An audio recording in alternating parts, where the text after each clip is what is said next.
सबसे पहले मैं इस सम्माननीय मंच को नमन करती हूँ और हमारे लिए बहुत ही सौभाग्य की बात है कि मुझे यहाँ कुछ गाने और सुनाने का मौका मिला। तो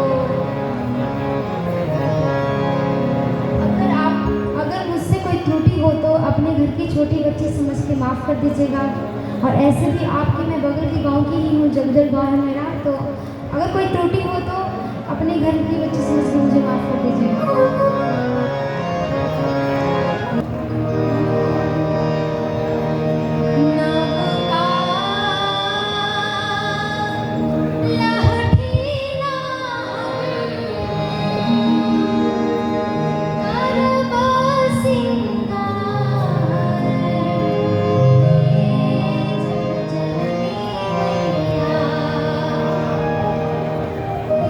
नभ का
भक्तों के सुने